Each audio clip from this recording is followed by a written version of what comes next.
Buenas amigos, les habla Roberto Sueiro. Hoy en Sueiro Directo tenemos un invitado especial. Nos va a hablar sobre cuestiones políticas que están muy en boga.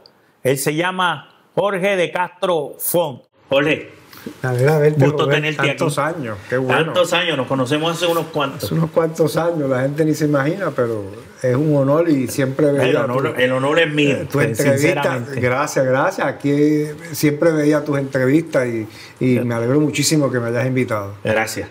Pues Jorge, como todos mis invitados, yo voy a empezar desde tu niñez. Cuéntame, ¿qué tipo de niñez tuviste? ¿Dónde te criaste? ¿Cómo fue eso? Mi papá y mi mamá eran hijos de políticos.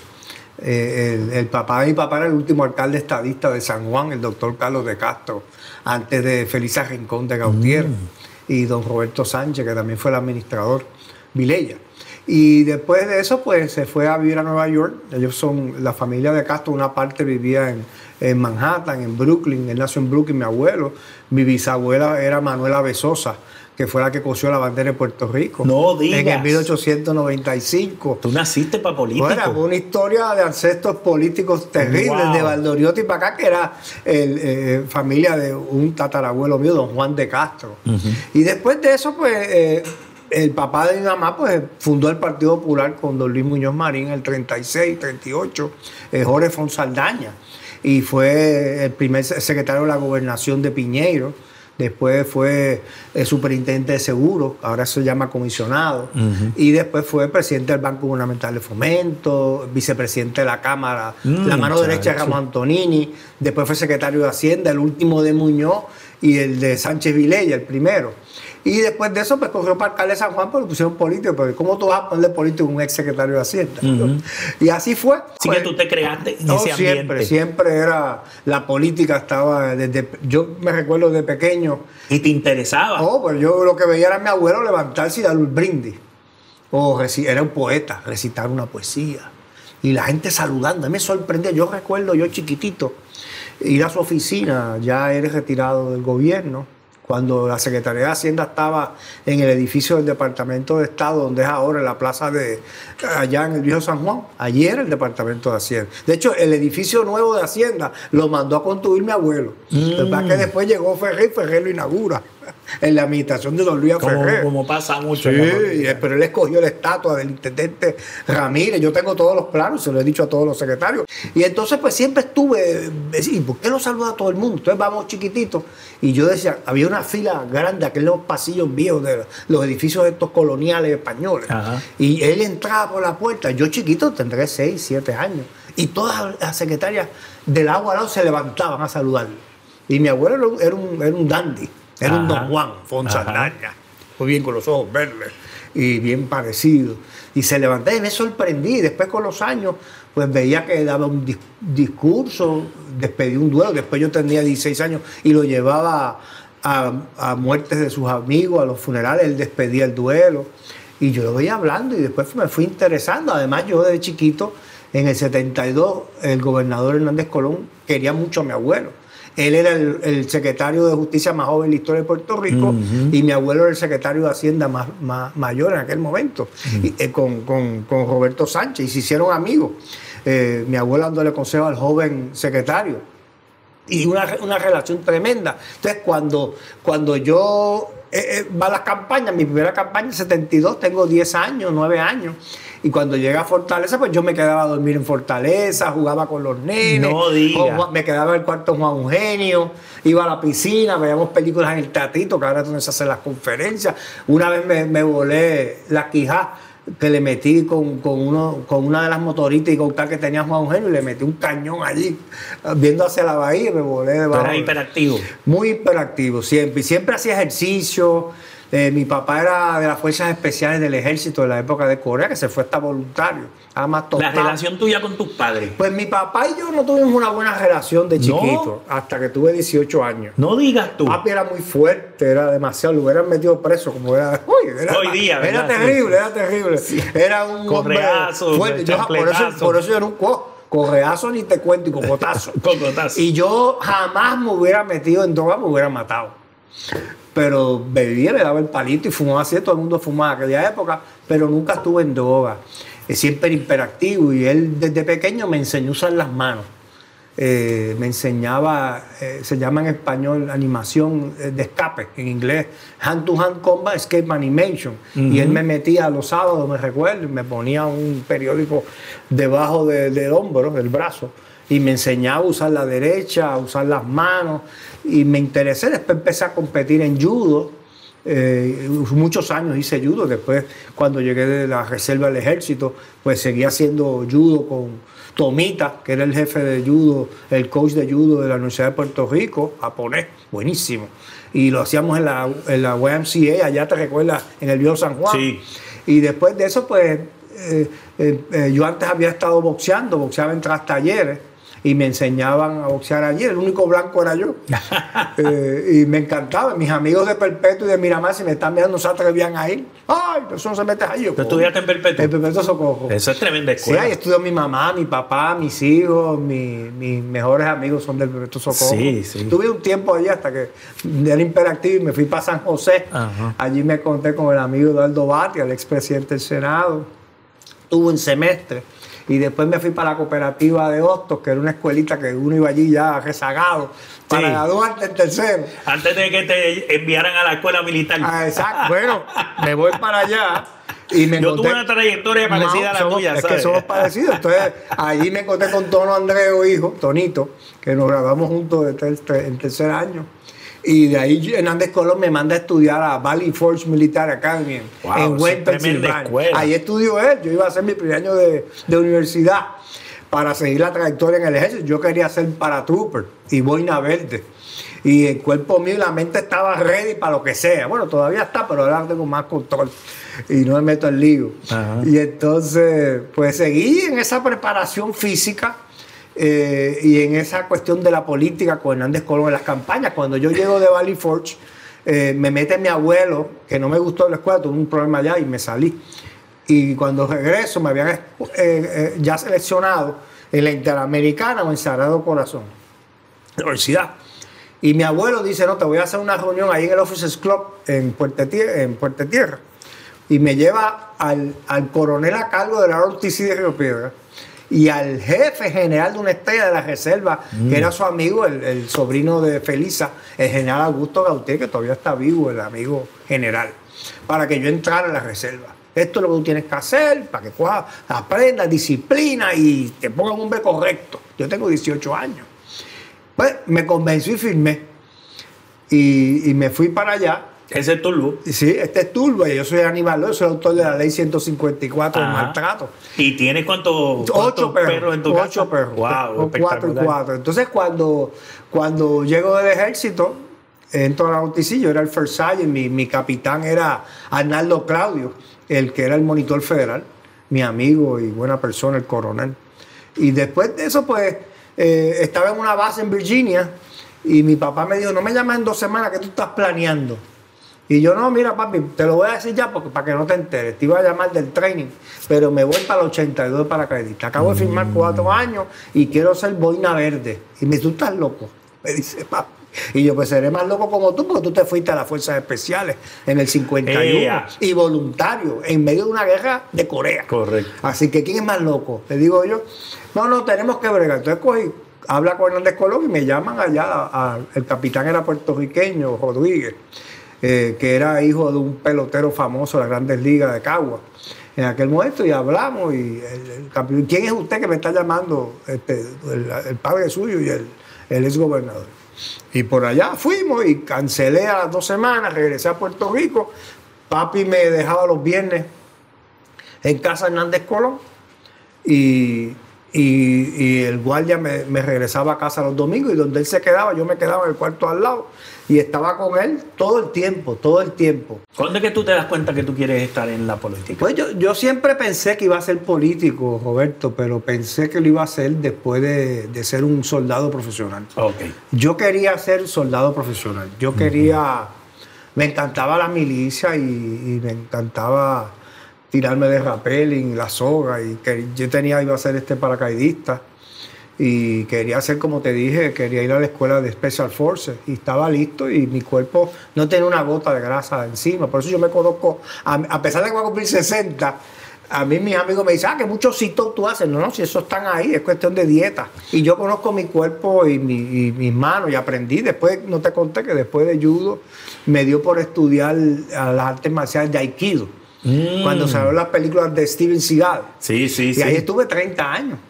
Imagínate cuando yo llegué a la cárcel, llegaban esos sicarios tuví a hacerme daño. Diablo. Y me salvó la vida.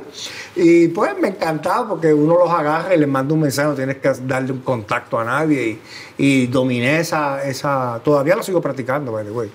Y pues me cambié, vine a Puerto Rico, que te dije que quería ser un soldado profesional y cambié, fue uno de mis regrets. Eso fue como a los 18 años. 19, 20 años yo quería quedarme en una carrera militar y regresar a Puerto Rico después. Lo más increíble que eso a los 18, acabado de salir de high school, por decirlo así, y estás solo a 7 años de convertirte en representante. Sí, bueno. ¡Qué giro! Bueno, no, yo salí de todo eso. Yo era el first sergeant de la UTC, tenía el slot de Airborne School y cambié, entonces no cogí la comisión. Y porque no me daba tiempo, tenía que estar con el candidato que era Hernández Colón. ¿Y esa disciplina que aprendiste en el ejército, cómo te ayudó en la cuestión política? Me ayudó a ser organizado, a ser disciplinado. Yo me levanto todos los días, todavía hoy, a las 4 de la mañana. Y hacer la cama antes de mover un pie y salir de... Bueno, yo tenía una novia hasta el otro día que me dice, pero vas a hacer la cama conmigo, acostar en la cama. Y yo le muevo la ropa y se las acomodo. Y todo lo dejo set. Mis hijos, que yo me divorcié hace 20 años, pero mis hijos en casa no se podían ir a hacer nada sin arreglar el cuarto. Y tenían que fregar las cosas. Así me enseñó mi papá. Yo no me iba a la escuela a perpetuo socorro sin hacer la cama. Y Dios libre de dejar un vaso, un plato sucio, un cubierto. Mi papá era bien disciplinado. Y te decía ahorita cuando me preguntaste, la relación de mi padre y yo no éramos amigos hasta los 18 años. Y un día yo llegué a casa, él me estaba esperando. ¿Y para qué fue aquello? Y tuvimos una discusión y tuvimos hoy día no se puede hacer eso. No, tuvimos un altercado, rompimos la sala. Hoy día no se puede hacer eso. Antes se peleaba en la escuela y había respeto. Ahora te matan. Te matan. Se sacan un arma y ahí se acabó el juego. Me la han sacado. Y en la cárcel me sacaban la figa. Y entonces papi y yo pues tuvimos un altercado, cerró la puerta del follo y peleamos. Y se me sienta, papi era un hombre tan tremendo. Se sienta, estábamos los dos en el piso después de 2 o 3 cantazos. Y se ríe y me dice, muy bien. Y yo, que tú estás loco, papi. Me dice, yo quería saber si tú te ibas a pelear conmigo. Estás ready. Y me dio un beso. Mira, se me aguan los ojos, me dio un beso. Habíamos roto la sala, se habían caído las botellas, las copas por todos lados. Mami tocando la puerta, Adolfo, está muy loco. Era una prueba. Era una prueba, se me aguan los ojos. Aquello fue en el 1982. Y entonces me dio un beso, me sirvió un trago de un whisky que él tomaba, que solo venía en aquella época en Nueva York, se llama White Horse. Y nos tomamos 2 straight. ¡Pah! Y me dio un beso y me dijo, te quiero y te amo. Bien, good boy. Me fui para el cuarto y hasta el día. Y después de allí, hasta que yo llegué, que me dio un beso y un abrazo cuando me mandaron para la cárcel. Ahí es que tú dices que todo cambió. No, después de eso, mi amigo, un respeto de los dos, y estuvo conmigo siempre. Yo viajaba con él, padre e hijo. O él viajaba el mundo, era el vicepresidente de la Organización de los Ombudsman del Mundo. Y fue mi amigo hasta que le dio Alzheimer. Y por eso ustedes lo veían en el caso mío, lo que nos pasó. Y cuando llegué, pues ya estaba con Alzheimer. Y no... Estuvo 10 meses vivo. Yo tenía grillete. Y me dejaron visitarlo por las mañanas, creo que 1 hora. Y yo iba y venía. Me llevaban. No tenía carro, no tenía dinero. Y un día, a los 4 meses de morir, pues yo lo veía que comía, la enfermera le hacía la comida en casa, tenía 24 horas la enfermera allí en Miramar, en el Palmar. Y se me queda mirando. Y yo lo estoy mirando así, ¿verdad? No me reconoce. Nunca me había reconocido desde que salí. Y de momento me dice, oye, Jorge Adolfo, me dice, qué blanco tú estás. Oye, tú no cogiste solo en la cárcel en la que estabas. Increíble. Y yo, se me aguaron los ojos, me recuerdo que yo no suelo llorar mucho. Momento de lucidez. Y yo digo, yo le agarro las manos y lo miro así en la cara. Y digo, papi, no podía, donde cogía sol, no podía porque me metían una puñalada. y me dice, me suelta las manos y me dice, hiciste muy bien. Y ya. Y a los 4 meses se murió, pero tuvo un momento de lucidez. Pero siempre estuvo conmigo en las campañas, cuando yo empecé después en Hernández Colón, para echar hacia atrás, que son muchas cosas que estamos hablando. Sí. Es que tú tienes historia. Pues yo vengo de momento y Hernández Colón gana las elecciones en el 84. Yo no sé si tú supiste que él caminó, la primera vez que un gobernador camina de tomar posesión a Fortaleza. Y cuando estaba quitándose la corbata y se quita la chaqueta para bajar y empezar a caminar, y toda la policía detrás de él y toda la cosa, me agarra por las manos y me dice, vente conmigo, don Adolfo, a abrir la puerta de Fortaleza. Abre la puerta de Fortaleza, yo estoy aquí al lado de él. Tú estabas estampado 21 para años. político, muchacho. Entonces abre la puerta, bueno, yo conocí a Muñoz Marín y yo me sentaba y me quedaba dormido al lado de él con mi abuelo hablando con él en Trujillo Alto, en el batey. Y a toda esa gente de aquella época, Manuel Rivera Mato, Manuel Méndez Ballester, Ernesto G.H., toda esa gente famosa de Arrillaga Torrent, toda esa gente famosa de aquella época, eran todos amigos de mi abuelo. Cuando ser político era un prestigio, y había mucho prestigio. Sí, entonces... Hoy día tú dices que vas a ser político y todo eso. No, y entonces, no seas loco. Y entonces Hernández Colón por la noche, después de todo el bullicio ahí en Fortaleza, estamos en el Salón del Trono. Y él me llama aparte, me agarra, me da un beso, él siempre te da un beso aquí arriba. Y entonces me dice, oye, Jorge Adolfo, ¿te gusta esto aquí? Era el Salón del Trono. No había tanta gente allá en la oficina. Ya el primer día de gobernador juramentado. ¿Te gusta esto aquí? Quiero que trabajes conmigo aquí. Vente a hablar conmigo en un par de días. Tenemos que hablar. Él me quería muchísimo. De hecho, su última bohemia antes de morir fue en mi casa en campo, en calle, con Wilkins, que es muy amigo mutuo. Y entonces yo voy a la oficina, pero Ronnie Jarabo, el presidente de la Cámara, que entraba, con José Ramón Morales, que había sido secretario de la Cámara y portavoz de la mayoría en un momento dado, y Juan Corujo Collazo, que era representante por Cabo, el distrito 31. Querían mucho a Afonso Aldaña, mi abuelo. Y me ofrecen trabajar en la Cámara de Representantes. Y yo me pongo a pensar, digo, si yo quiero ser representante a los 25 años, yo solo lo decidí. Mejor le empiezo en la Cámara, no en Fortaleza. Claro. Y me quedo con el presidente de la Cámara y con Corujo Collazo.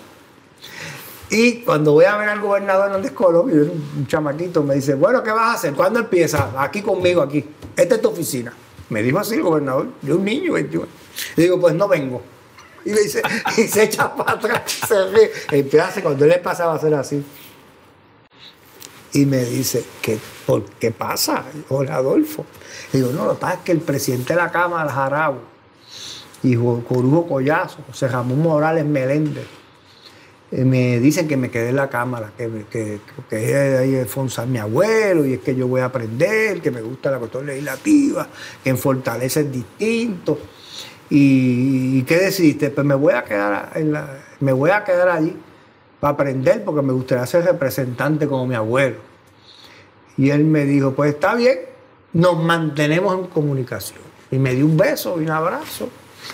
Y me fui, y después de eso regresé. Cuando le dije que ya iba a radicar, que es que él creía, y hablamos unas cosas allí. Y empecé a aspirar. Me dijo, no te creas que porque eres nieto de Afonso Aldaña vas a salir electo. Y porque fuiste ayudante del presidente de la Cámara, te van a hacer representante. Tienes que comerte la carretera. Y tienes que hablar. Entonces, como era antes. Y entonces se inventó celebrar. No había redes sociales. No. Yo me Eso era mano a no había mano. Celulares, no había celulares. Yo llevaba una cajita con menudo para pagar en las plazas públicas, llamar por teléfono. Y yo llegaba a casa a las 11 y volvía a las 6 de la mañana a conocer los alcaldes. Yo me presentaba en todas partes y hablaba. Dame ese micrófono y hablaba. Yo no tenía miedo a eso.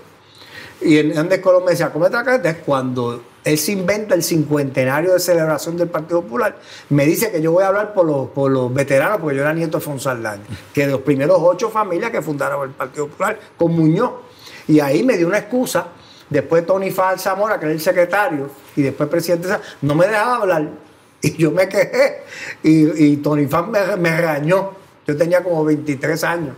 ¿Cómo tú le dices eso al gobernador? Me regañó que yo tenía que dejarte hablar. Y yo, pues, si usted no me deja hablar, ¿qué voy a hacer? ¿Quedarme en una esquina? Yo tengo que decírselo al gobernador, si él es el que manda aquí. No, usted.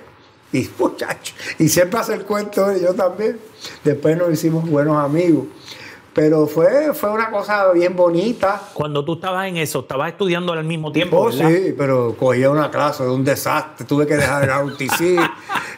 Fue un desastre. Era raspa cum laude. Sí. Porque mi prioridad era salir electo. Y lo logré, gané la ¿Y primaria. cuándo empezaste esa campaña? Bueno, la campaña yo empecé a correr por la isla como en el 86. Y iba poquito a poquito. Yo iba al lado del presidente de la Cámara, imagínate, ya Claro. sabían quién yo era. Y después Hernández Colón, que me quería tanto. A veces yo estaba con el presidente de la Cámara, o estaba por ahí cerca, que ya se sabía que yo iba a aspirar. Y me puedes creer que no quería abrir el discurso, me venían las ayudantes a buscarlo, los guardias. Decían, Jorge Adolfo, que se pare al lado del gobernador, que si no, no va a hablar. Imagínate tú, yo puedo decir eso hoy después de casi 40 años. ¿Te apadrinó? Oh, una cosa. Y después cometí la locura de pelear con él, una estupidez política. Pero uno aprende con los cantazos. Y nunca dejó de quererme, nunca.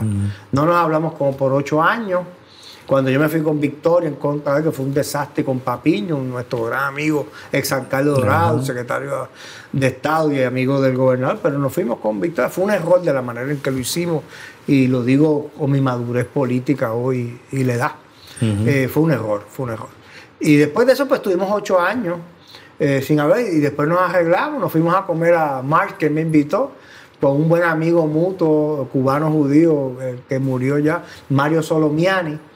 Nos hizo el almuerzo, la cena, y nos hicimos otra vez como si nada hubiera pasado. ¿Nadie te dijo en algún momento que eras muy joven para, todo el mundo, para tirarte a representar? Todo el mundo. Porque tú eres al día de hoy, tú eres el representante electo más joven que se haya elegido. A nivel de todo Puerto Rico. A nivel de todo Puerto Rico. Sí. 25 años. Juramentado. Porque lo hizo todos antes, pero no tenía la edad y lo sacaba. Eso es como graduarte de la universidad y tirarte a representante y salir electo. Bueno, yo te recuerdo. Y con esa madurez política que tú tenías, porque el problema de ser electo a los 25 no es que se pueda tirar a alguien que sea una celebridad y salir electo, como ocurrió después de que no exigieron, o sea, que tenía que ser el legislador a tiempo completo. Que para mí ese fue el error más grande, para mí, uno de los errores más grandes que ha ocurrido en la política en Puerto Rico.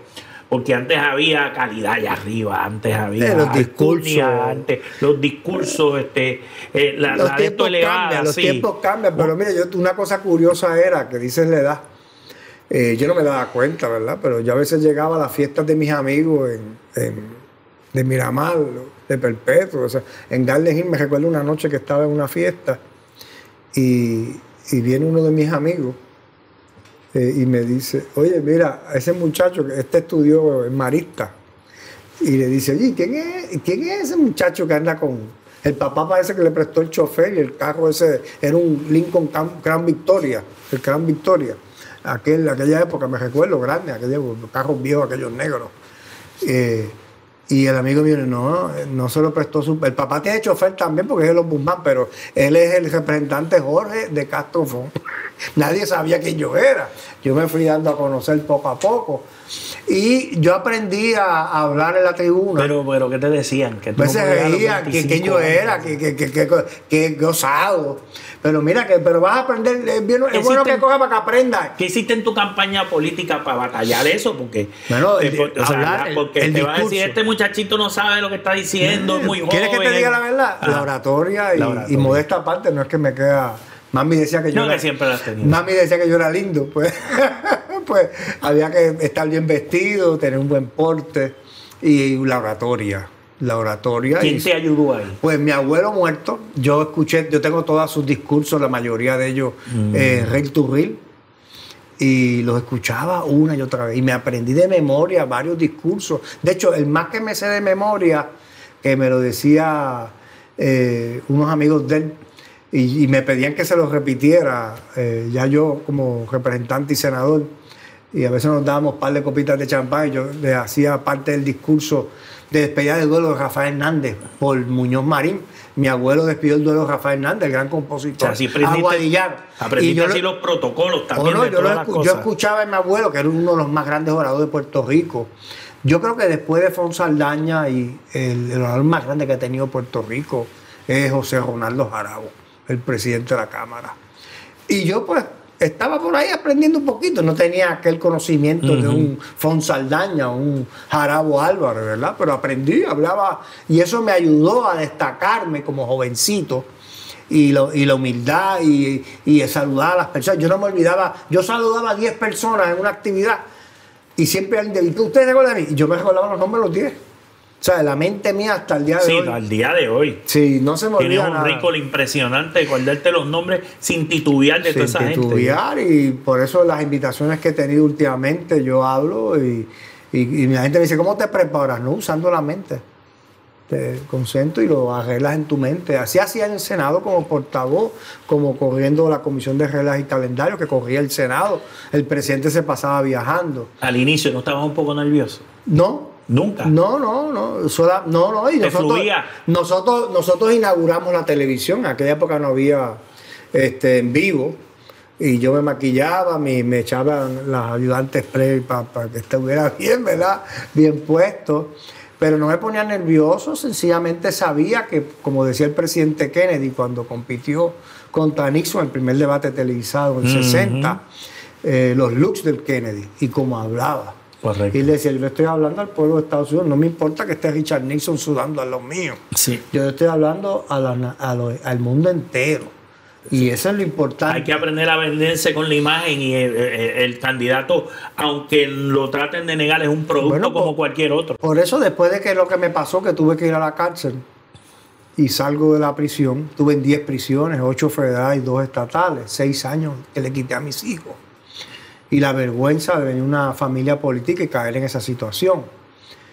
Mi papá me dijo, tienes que reinventarte, aprender.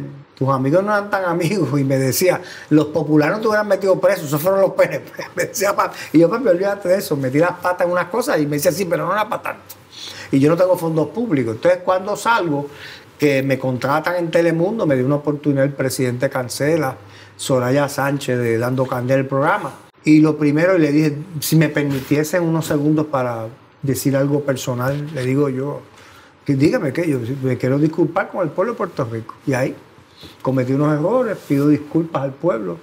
Y por ahí empecé y quizás eso me ayudó mucho y ayuda después de la cárcel hay vida y a aceptarle que cometiste un error. Pasó lo que no pasó, cometiste o no cometiste, se exageró o no se exageró, pasó. Pero yo quiero hacerte una introspección en cuanto a qué se siente a la edad de 25 años ser un representante electo. O sea, porque tu vida cambia a esa edad, los intereses especialmente... Y me acabo de casar también. A esa edad, ser un representante electo, porque tiene una distinción. Los monumentos. Es correcto. Entonces de momento tienes que tener cierta madurez, pero también se te abren un montón de puertas. Bueno, cuando yo llegué a la Cámara... Era la estrella. Sí, era el Benjamín. Cuando yo llegué a la Cámara... mi compañero expresidente Severo Coles Ramírez, que había sustituido a mi abuelo Jorge Fonsaldaña 25 años antes por su escaño. Y todavía estaba allí y yo llego a la Cámara. Y me pasaba con él me decía, en aquella época se tomaba en aquella época todavía se bebía en las oficinas. Ajá. Y cuando había un receso largo, no como ahora, había un receso de 10, 12 horas, pues los viejos decían, yo me recuerdo que él me decía, bueno, vamos para la oficina, para mi oficina. Yo tengo allí el whisky. Tú te llevas la Periel y Corú que trae el hielo. Y yo andaba con esos viejos. Yo tengo 25 años.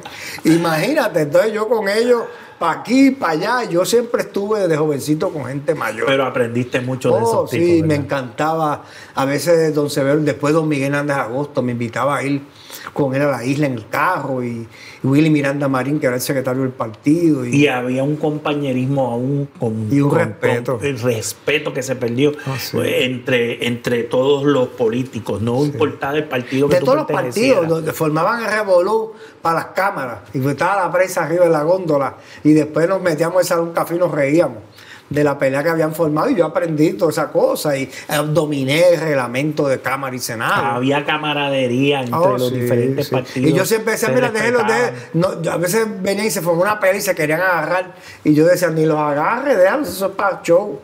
Y si los tocaba, pues ahí tiraban una galleta o algo, pero nada, juego de mano. Entre Hernández Colón y Carlos Romero Barceló. Bueno, después se hicieron Años amigos. Después yo me los encontraba en Urdín. Sí, después se hicieron almorzando amigos. juntos Oh, sí. y lo hacían con frecuencia. Qué bonito, después hicieron amigos. Sí. De hecho, cuando Aníbal Acevedo Vidal les quita la escolta, los dos me llamaron y yo les quité, les aprobé el proyecto. Y después ganaron el caso en el Supremo, que fue un error del gobernador Acevedo Vidal. Yo no sé por qué quiso hacer eso, pero ya. De hecho, una noche estuvimos aquí yo con Carlos Romero y yo lo mandé con mi escolta.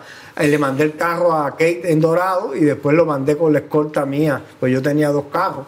Y me fui con unos policías para casa y los otros policías lo llevaron a él, porque le habían quitado la escolta. De hecho, si hubiera tenido escolta el día que tuvo el altercado ese con el amigo cubano, que tenía una compañía de seguro y había sido el director de la CIA en Nicaragua con Somoza, la gente no sabe eso.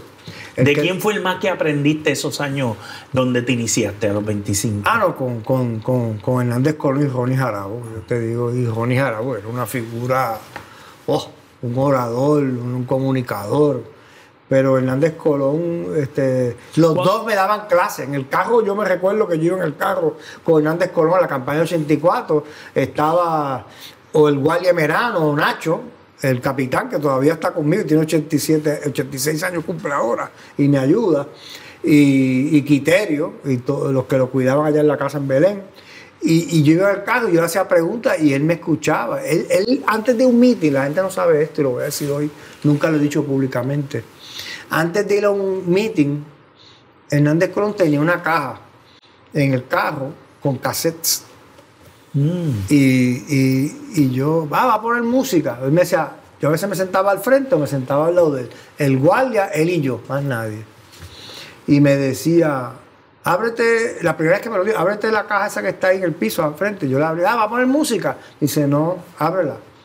Que tú te mandas siempre, me decía. Y yo la abro, ¿y sabes lo que era? La Biblia.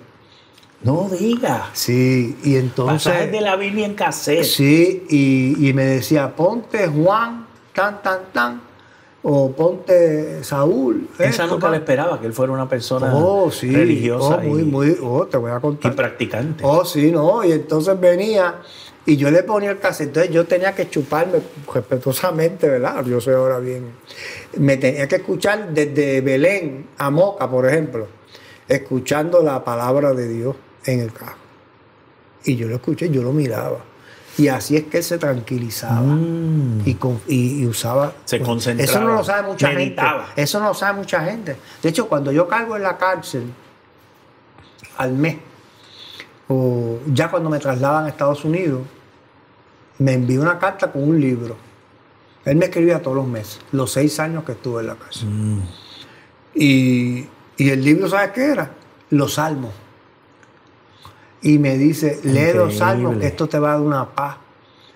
Y te recomiendo estos 5 salmos. Todavía hoy yo los leo todos los días. No digas tú. Y cuando salí de la cárcel, me llamó tu secretaria y me dijo, Jorge Adolfo, el jefe quiere verlo.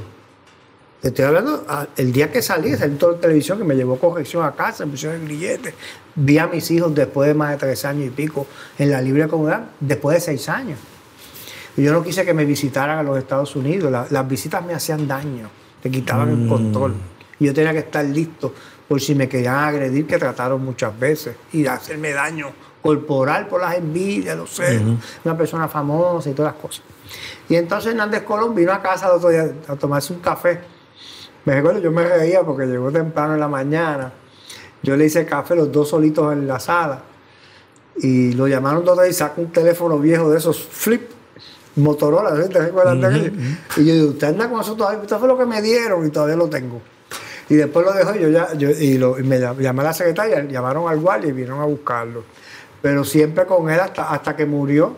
Después me llamó del hospital. Pero yo tengo una relación bella y un privilegio de estar con... Después me hice bien amigo de don Carlos Romero Barceló, que había competido con mi abuelo para alcalde de San Juan en 68, y él gana la alcaldía. Como dijiste ahorita, aquí estuviste con él. Y no, si yo hubiera seguido los consejos de don Carlos Romero Barceló, ese día. esa noche aquí en tu casa, que comimos con él, que estaba la lucha de poder de McClinton, Fortuño, el gobernador Pedro Rosselló. Si yo hubiera escuchado a Carlos Romero Barceló y a Miriam Ramírez de Ferrer, pero aquella noche a Carlos Romero, al gobernador Romero Barceló, yo creo que no hubiera ido ni a la cárcel. Pero lamentablemente, pues yo siempre digo que don Pedro Rosselló estaba un poquito errático y descontrolado, porque él decía que Acevedo le había robado las elecciones y era su oportunidad, y yo vi como algo mal hecho que después de poner a Kenneth McClinton, él viniera a sacarlo porque le daba la gana. Y yo le decía, si usted puede ser el que manda en el partido y coger para gobernador siendo senador de Arecibo, cuando sacaron a aquel muchacho y le dio el escaño a él, todas las cosas que se hicieron, pero no pude convencerlo, y después pues fue una lucha de poder fuerte y yo era el hombre. ¿Cuál fue el cuatrienio que más te disfrutaste como legislador? Pues el último, porque yo era el que mandaba. Tenía el calendario. Tenía el control total. Yo recuerdo que Kenneth McClinton Hernández viajaba muchísimo. Y cuando estaba, a veces me llamaba para que abriera la sesión, imagínate.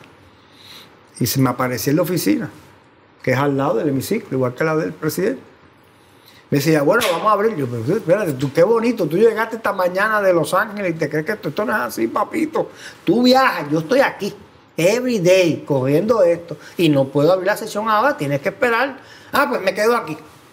El presidente, y se sentaba al frente mío, ahí haciendo llamadas, yo guardando mis cosas, y cuando me levantaba me miraba, ya, sí, pues no entraba al hemiciclo sin mí, del pánico, perdón, no tengo que decirlo, del pánico, vamos a decir respeto que le tenía a Pedro Rosselló y a los otros 10 que estaban con él. Era una situación muy acalorada, horrible. Y él no era un hombre bravo ni en esas líderes, ¿verdad? Y no entraba al hemiciclo sin mí. Yo recuerdo que yo siempre estaban vacilando los senadores para aquí, para allá. Entonces los ujieres abrían la puerta y la escolta mía. Y cuando yo ponía un pie en el edificio, todo el mundo se sentaba. Por el respeto que sabía que yo no venía a jugar ahí, mira, vamos a coger esto. Y dominaba eso y de memoria, me sabía las reglas, me encantaba ayudar a las personas. Por primera vez tenía barril de tocino. Yo tuve varias veces viendo. Sí, por primera vez conducía, tenía un control absoluto. Total, me encantaba. A veces abusé con algunos otros senadores. Pero cuando se te ponían bravos. Bueno, una vez se me puso bravo y no voy a decir lo que le dije a Arango. Tuve un problema con él, después René me regañó y le dije, no sabes lo que me dijo. Y una vez Pedro Rosselló me faltó respeto en el hemiciclo, le dije que se sentara. Y se sentó, pues me le acerqué al público. Y después tuve un problema una vez yo presidiendo con Sila Mari, que le pido disculpas públicamente, y la traté feo. Pero es que se puso...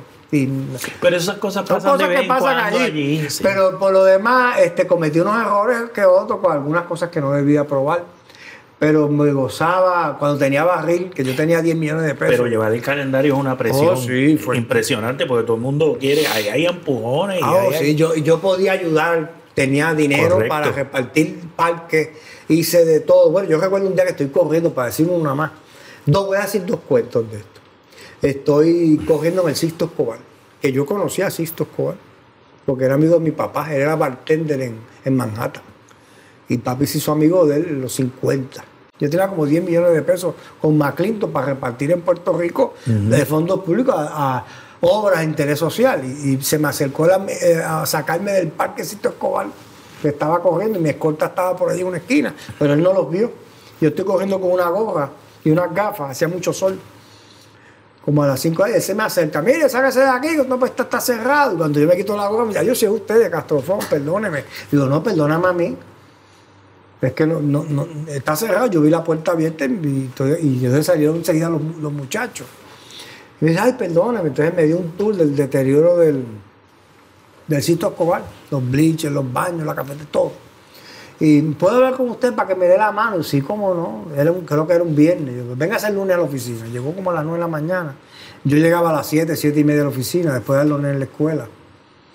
Y me dice, yo necesito para que sí me pueda ayudar usted. Yo, mira, tráete un plan. Y si yo tengo todo, pues tráete eso mañana y yo te voy a ayudar a ver que usted llega el otro día y quería 850,000 pesos.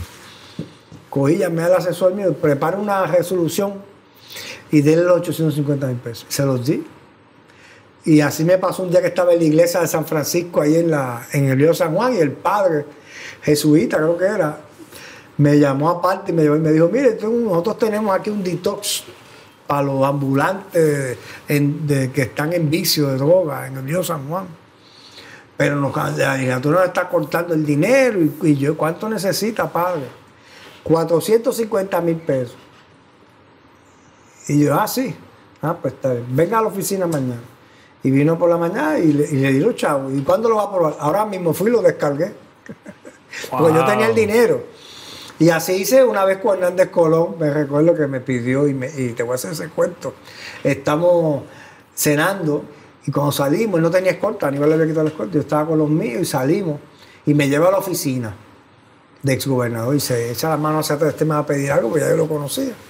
Me dice, mira, oye, Adolfo, yo quiero hacer esto, no tenemos fondos. Y yo, ¿qué necesita? Gobernador, le digo yo, necesito como $500,000 de pesos para arreglar todo esto aquí, poner esto como debe ser la oficina de un exgobernador. Pues tú me ayudas, yo, cuente con eso. Envíeme mañana la propuesta legislativa que yo me encargo. Y se lo aprobé. Y me llamó Kenneth Maquito, mira, acá va a venir Carlos Romero, y va a venir Pedro Rosselló, y va a venir Sila, y va a venir el otro, y todo eso. Digo, mira, no voy a discutir contigo esto. Esto es una cosa mía personal y se lo merece. Y no quiero problemas contigo. Ay, ¿cuándo vas a aprobar eso? Ahora mismo, mírame. Le dije, watch me. Y cogí, saqué la medida, la descargué y la aprobé. Y la mandé para la Cámara, y cuando llegó allá, José Aponte me la paró. Me dijo que no, porque él estaba con José y yo. Y yo digo, bueno, si no apruebas eso, no te apruebo estas que son tuyas, como yo hacía. Ajá, sí, así. Esta por esta. El negocio. Así que yo hacía 4 años. Esta por esta. Sí. Y la aprobamos y le mandamos el dinero a la oficina del exgobernador Hernández Colón. Y después ayudamos nosotros también. Pero hay que saber cómo usar el poder. No es que esto nada más para ti. Sí, sí, o sea, aquí formamos parte todos, pero todos tenemos que ayudar. Y no me puedes parar la legislación mía. La mía también tiene que pasar y yo te paso la tuya. Electo el representante más joven en la historia política de Puerto Rico a los 25 años. Jorge de Castro Font se perfilaba como la estrella política de Puerto Rico. Esto cuando ser político era, sobre todas las cosas, un prestigio. Indiscutiblemente, Jorge ostentaba todas las cualidades para desarrollar una carrera política. Su linaje y relaciones políticas de ancestros distinguidos lo hacían una apuesta segura. Caminó de niño con Rafael Hernández Colón a la fortaleza para la toma de posesión. Continuaremos con sus anécdotas históricas políticas en el próximo episodio de Sueiro Directo.